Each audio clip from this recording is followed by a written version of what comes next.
पिछले दिनों एक इंटरेस्टिंग खबर बड़ी वायरल हुई इंडिया के सोशल मीडिया अकाउंट्स के ऊपर और इंडिया के मेन स्ट्रीम मीडिया में भी कि डोनाल्ड ट्रंप साहब ने ये जो 50% टैरिफ इंडिया के ऊपर अप्लाई किया है, जो कि एशिया में सबसे ज़्यादा टैरिफ है, तो उसके बाद इंडिया ने रिटालिएटरी कार्रवाई करते हुए कुछ इंपॉर्टेंट फैसले लिए। मोदी साहब की बड़ी जय जय हो गई थी बाय द वे इस खबर के बाद। खबर ये फ्लोट हुई जनाब कि इंडिया ने फैसला किया है कि अमेरिका से वो जो कुछ हथियार ले रहे थे, कुछ डील्स होने जा रही थी डिफेंस के हवाले से, वो पॉज कर दी इंडिया ने। और साथ ही साथ ये भी खबर चलने लगी कि इंडिया के जो रिक्शा वाले मंत्री हैं राजनाथ सिंह साहब उर्फ नींबू मिर्ची वाले बाबा जी, इनका भी अमेरिका का दौरा होना था, लेकिन वो दौरा भी कैंसिल कर दिया गया। तो बड़ी एक उछल कूद मचाई गई इंडिया के सोशल मीडिया पेजेस के ऊपर। इंडिया स्ट्राइक्स बैक, लाल आंख छप्पन इंच, क्या कमाल का मास्टर स्ट्रोक। अच्छा, मैंने भी इस प्रोग्राम में बाय द वे ये स्टोरी कवर की थी कि हाँ बिल्कुल ऐसा हुआ है, क्योंकि इंटरनेशनल मीडिया लिख रहा था। इंडियन मीडिया लिख रहा होता तो शायद इस पे हम क्वेश्चंस रेज करते कि ये खबर सही है या गलत है, लेकिन इंटरनेशनल मीडिया ने और क्रेडिबल इंटरनेशनल न्यूज़ आउटलेट्स ने ये खबर लगाना शुरू की अपने सूत्रों के अनुसार, जो कि इंडियन एडमिनिस्ट्रेशन के अंदर मौजूद थे, कि हमने ये फैसला किया है कि रिटालिएटरी कार्रवाई करते हुए हम पॉज कर देंगे ये वाली डिफेंस की डील्स। लेकिन कल क्या हुआ है? कल एक बड़ी डेवलपमेंट हुई। डोनाल्ड ट्रंप साहब ने ये अनाउंस किया कल कि देखो मेरी ना प्यूटिन के साथ मुलाकात है अलास्का के अंदर। प्यूटिन अलास्का आ रहा है, तो अगर ये मुलाकात नाकाम हुई ना, जिसके चांसेस 25% हैं, 75% उसने कहा कि सक्सेस के चांसेस हैं। यूक्रेन वॉर के हवाले से ये मुलाकात भी है और प्लस कुछ इन्वेस्टमेंट प्रपोजल्स भी हैं रेयर अर्थ एलिमेंट्स के हवाले से, फिर न्यूक्लियर इश्यूज के हवाले से भी कुछ बातचीत होनी है। तो काफ़ी लंबा चौड़ा एजेंडा है। तो उसने कहा कि 25% इस मुज़ाकरात के नाकाम होने के भी चांसेस हैं। तो उसने कहा कि अगर ये नाकाम होते हैं ना, तो मैं पता है क्या करूंगा, मैं नरेंद्र मोदी साहब के मुल्क के ऊपर मजीद 25% टैरिफ लगा दूंगा। यानी इंडिया एक तरह से पंचिंग बैग बना हुआ है डोनाल्ड ट्रंप साहब के लिए।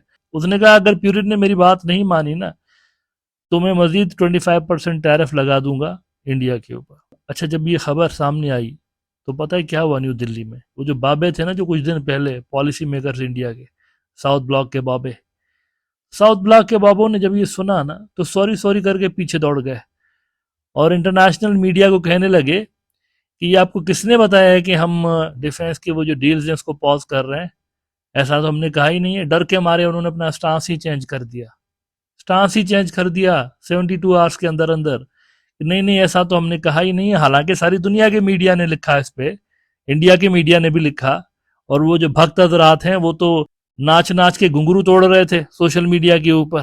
इंडिया के जो पेजेस हैं, ये नया इंडिया है, नए भारत का पावर है, हम तो अमेरिका को भी आंखें दिखाते हैं। एक बड़ा भक्त का डायलॉग मशहूर था ना, आज हम अमेरिका को भी बोलते हैं तू कौन है बे। तो भक्त भी ऐसे ही बने हुए थे, तू कौन है बे डोनाल्ड ट्रंप। राइटर्स ने देखें क्या लिखा है आज। India wants US ties based on mutual respect, says its arms purchases are on course. किसने बोला है हमने मना किया है? हम तो ले रहे हैं, उन्होंने कहा। कहते हैं the partnership has weathered several transitions and challenges and we hope that the relationship will continue to move forward based on mutual respect। थोड़ी सी हमारी भी इज्जत करो। ये क्या सोशल मीडिया पे आकर तो आप हमारी बेइज्जती करके चले जाते हैं, ये कहने की कोशिश कर रहे हैं। आता है ना डोनाल्ड ट्रंप आके ऐसी ऐसी ट्वीट्स कर देता है कि वो भक्त हजरात के वो जो इमोशंस होते हैं उसको तीली, बिल्कुल तीली दे के जाता है। एक पोस्ट करता है और कई कई हफ्तों तक वो दर्द नहीं जाता। कहते हैं हमें म्यूचुअल रिस्पेक्ट वाले रिलेशन चाहिए and share interest. Indian Foreign Ministry spokesperson Randir Jaiswal told a regular media briefing purchases of military equipment from Washington were on course, Jaiswal said, adding that a US defense policy team was expected in Delhi this month। भाई हमारी तो जो बातचीत है वो तो as usual चल रही है अमेरिका से डिफेंस के प्रोक्यूरमेंट के हवाले से, तो हमने कब मना किया है? तो चल रहा है एज यूजुअल जैसे चल रहा था। तो सॉरी सॉरी करके पीछे दौड़ गए। पहले इंटरनेशनल न्यूज आउटलेट ने खबरें लगाई थी कि ये पॉज कर रहे हैं परचेजिंग। अब जब से सुना है इन्होंने कल कि ट्रंप ने ये बयान दिया है 75% कर दूंगा इंडिया का टैरिफ, तो अकल ठिकाने आ गई। अच्छा, इसके अलावा क्या हुआ? इसके अलावा एक और बड़ी इंटरेस्टिंग डेवलपमेंट आजकल आप नोट कर रहे हैं। चाइना के हाथ पांव जोड़े जा रहे हैं इंडिया की जानिब से, और चाइना को कहा जा रहा है महाराज माफ कर दीजिए, भटक गए थे। ट्रंप की मोहब्बत ने हमें भटका दिया था, बहका दिया था। वो बॉलीवुड की पुरानी फिल्मों के डायलॉग्स नहीं होते, तुम्हारी मोहब्बत में मैं भटक गया था पुष्पा। तो कुछ यही सूरत हाल भक्त हजरात की, देवदास बने हुए हैं, जाकर चाइना को रोजाना बोलते हैं भाई बाप दोबारा से दोस्ती कर लो, देखो बॉर्डर भी खोल देते हैं ट्रेड के लिए, देखो टॉक्स भी रिज्यूम करते हैं बॉर्डर का इशू हल करने के लिए, देखो हम फ्लाइट्स भी रिज्यूम कर देते हैं, और बोलो क्या चाहिए, जो बोलोगे हम करेंगे। यही सूरत हाल है इंडिया की, सब कुछ कर रहा है। और उधर से चाइना ने भी थोड़ा बहुत पॉजिटिव रिस्पांस इनको दिया हुआ है, जब से इनकी मारधाड़ शुरू हुई है अमेरिका के साथ, तो वहां से चाइनीज जो है वो सिंपथाइजर भी बने हुए हैं। अच्छा, तो इसके चलते चाइना का जो फॉरेन मिनिस्टर है ये जनाब आ रहे हैं इंडिया। अब इनके इस इंडिया के दौरे के मौके पे काफी खुशी के शादियाने बजाए जा रहे हैं अगेन। अब भक्त हजरात जो है वो भंगड़े डाल रहे हैं कि कमाल हो गया, मास्टर स्ट्रोक खेल दिया है, तो नॉर्मलाइजेशन कर दी। लेकिन पहले भी इस प्रोग्राम के अंदर आपको बता चुका हूं कि ये जो आपको सो कॉल्ड नॉर्मलाइजेशन नजर आ रही है, ये नॉर्मलाइजेशन नहीं, ये सरेंडर है। इंडिया ने सरेंडर कर दिया है इस रीजन के अंदर, चाइनीज इंटरेस्ट के सामने सरेंडर कर दिया। जाहिर सी बात है, कुदरत का उसूल है नादरीन, जो ताकतवर होता है ना वही टर्म्स डिक्टेट करता है। मतलब India is not a big player in front of China. China America के टक्कर की फोर्स है, और इंडिया जो है वो आप कह सकते हैं मीडियम लेवल का प्लेयर है। तो उनको मानना पड़ेंगे चाइनीज टर्म, और वही कर रहे हैं। वांग ही यहाँ आ रहे हैं ना इंडिया। तो इंडिया के विजिट के 2 दिनों के बाद कुछ बड़ी डेवलपमेंट्स चाइना की तरफ से ऐसी होंगी जो कि साफ तौर पर जाहिर कर रही है कि चाइनीज असल में अपने टर्म्स पे खेल रहे हैं, इंडिया के टर्म्स पे नहीं खेल रहे, और इंडिया विलिंग है चाइनीज टर्म्स को एक्सेप्ट करने के हवाले से। अच्छा, क्या डेवलपमेंट्स हुई हैं, इसके लिए मैं चाहता हूं आप इंडिया का न्यूज आउटलेट न्यूज 18 देखिए। 2 days after India visit, China's Wang Yi to attend trilateral conference with Afghanistan, Pakistan. Point to be noted is that ये वो ट्राइलेटरल अलायंस है जिसका इंडिया विरोधी है। क्यों विरोधी है? क्योंकि इस अलायंस की वजह से अफगानिस्तान सी पैक का हिस्सा बना है, और अफगानिस्तान से सी पैक जा रहा है सेंट्रल एशिया। मुआहदात हो गए हैं इस हवाले से। तो इंडिया चाहता है कि नहीं, सी पैक में अफगानिस्तान तो क्या चाइना भी निकले। वाई? बिकॉज ये कश्मीर से गुजरता है, और कश्मीर तो हमारा अटूट अंग है। पाकिस्तानी कहते हैं यार बोर मत करो, जाओ, काय का अटूट अंग, ये जो तुम्हारा कश्मीर है वो भी हम लेंगे, तुम्हारा थोड़ी हमारा है। पाकिस्तान का एक बड़ा न्यूज आउटलेट है द न्यूज, इन्होंने रिपोर्ट किया है Pakistan China Afghanistan foreign ministers to meet in Kabul on 20th। मजीद वो कहते हैं कि the meeting will bring together Chinese foreign minister Wang Yi, Pakistan deputy prime minister and foreign minister Ishaq Dar, and Afghanistan acting foreign minister Amir Khan Muttaqi. The sources said the agenda will include discussions on counter-terrorism efforts and the expansion of China-Pakistan economic corridor. Counter-terrorism efforts से जो है ना उससे मुराद ये है कि ये जो इंडियन प्रॉक्सीज काम करती रहती हैं, जो कि अफगानिस्तान की सॉइल को भी इस्तेमाल करती हैं, इसमें तालिबान ने अपनी मुकम्मल हिमायत का चाइना और पाकिस्तान को यकीन दिलाया।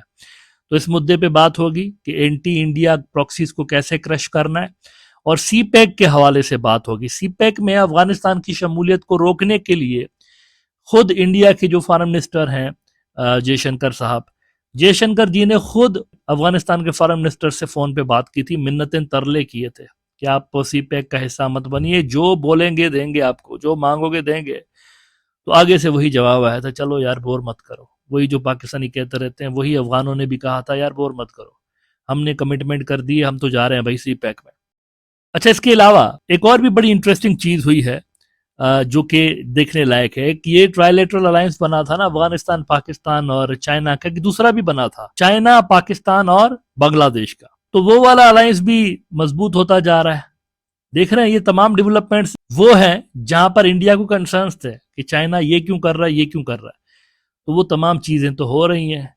अगर नॉर्मलाइजेशन चाइना के टर्म्स पे ना हो रही होती, इंडिया के टर्म्स पे हो रही होती, तो ये तमाम जो डेवलपमेंट्स हैं ये ना हो रही होती।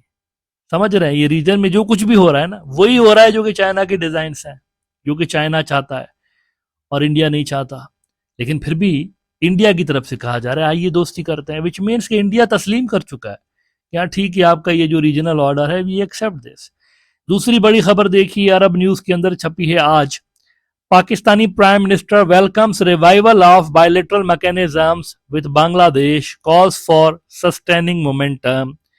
इस चीज़ को भी इंडिया डिसलाइक करता है और इंडिया समझता है कि कहीं ना कहीं पे पाकिस्तान और बांग्लादेश की नॉर्मलाइजेशन के पीछे चाइना का भी असर और रसूख है, बिकॉज दोनों मुल्कों के चाइना के साथ कंप्रीहेंसिव स्ट्रेटेजिक पार्टनरशिप्स हैं।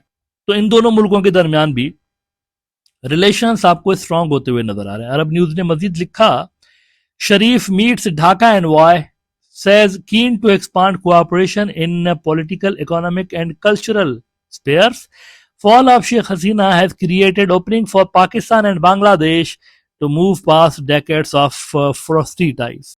मजीद उन्होंने कहा कि the outreach reflects what experts widely describe as an unprecedented attempt at rebuilding ties more than half a century after Bangladesh's independence, since which relations between Islamabad and Dhaka were largely defined by mistrust and India's dominant role in the region. तो ये चीज़ें क्या show कर रही हैं आपको? अफगानिस्तान के साथ जो ट्राइलेटरल अलायंस है वो स्ट्रांग हो रहा है, पाकिस्तान और बांग्लादेश के ताल्लुकात एज यूजुअल स्ट्रांग हो रहे हैं, वहां भी इंडिया की दाल नहीं गल रही। तो ये साइन है, असल में सिग्नल्स हैं कि रीजन में असल में इंडिया का कोई इन्फ्लुएंस नहीं है। रीजन के जो तमाम मुल्क हैं अपने नेशनल इंटरेस्ट के हिसाब से फैसले ले रहे हैं। पहले की तरह का ना बांग्लादेश फैसला ले रहा है कि इंडिया के नेशनल इंटरेस्ट को देख रहा होता था, ना चाइना अपने रीजनल ऑर्डर पर कॉम्प्रोमाइज करने को तैयार है। उनका जो पहले सिस्टम चल रहा था जैसे वैसे ही चल रहा है, विच मीन्स कि इंडिया ने सरेंडर किया। अच्छा, सरेंडर सिर्फ यहाँ चाइना के सामने नहीं हुआ, सरेंडर असल में वहां भी हुआ है, वाशिंगटन वालों के सामने। आज थोड़ी देर पहले राइटर्स ने देखें क्या खबर लगाई है, India's IOC buys 2 million barrel of US WTI crude for October, sources से। एक वहां से शटअप कॉल मिली है अमेरिका से कल कि मजीद 25% टैरिफ लगा देंगे। दौड़े दौड़े फिर रहे हैं, वो कभी कह रहे नहीं आर्म्स तो हम परचेज कर रहे हैं, हथियार, फिर आज कह रहे नहीं हम तो तेल भी खरीद रहे हैं, आपसे भी खरीदेंगे, रशिया को तो जानते ही नहीं, आपसे भी खरीदेंगे भाई, डोंट वरी। तो ये पैनिक है, असल में पैनिक है और क्लियरली नजर आ रहा है कि इंडिया के फॉरेन रिलेशन हवा पे झूल रहे हैं, जिधर की हवा होती है उधर ही चले जाते हैं। एक थ्रेट आता है, पॉलिसियां तब्दील हो जाती हैं।